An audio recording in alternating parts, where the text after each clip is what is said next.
तबले धरती संगे आसमान रही हो।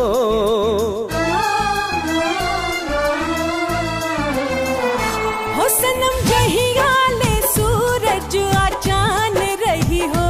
तबले धरती संगे आसमान रही हो। रब के भेजल जोड़ी दुनिया देखते होई रंग। इंद्रधनुष के जैसे सजनी चढ़ल प्रीत के रंग। जीना मरना तेरे संग।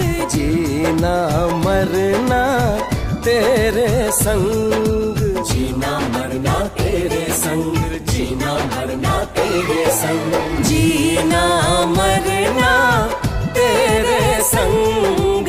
जीना मरना तेरे संग।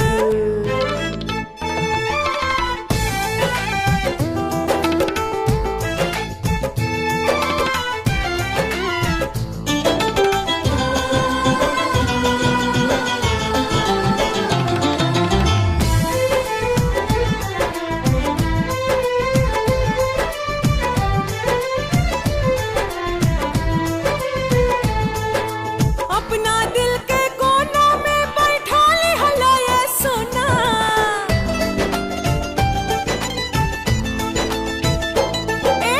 अपना दिल के कोना में बैठा ले हला ये सोना। जन्म जन्म के राह तपस्या बवली रूप सलोना। बड़ा किस्मत से हमरा के मिल गइलो। रात रानी बन के जिंदगी में खिल गइलो। जुड़ल रही दिल ऐसे जैसे डोर से जुड़े पतंग।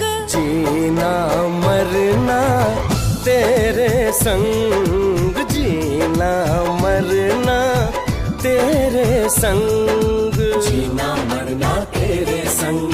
जीना मरना तेरे संग।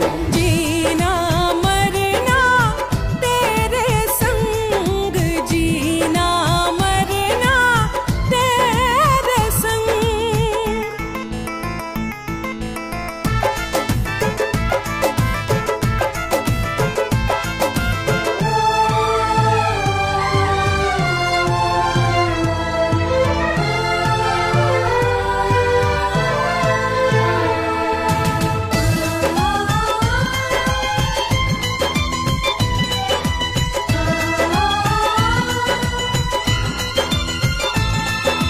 साथ रहेलू जब हमरा तब लागे दिल भर जानी।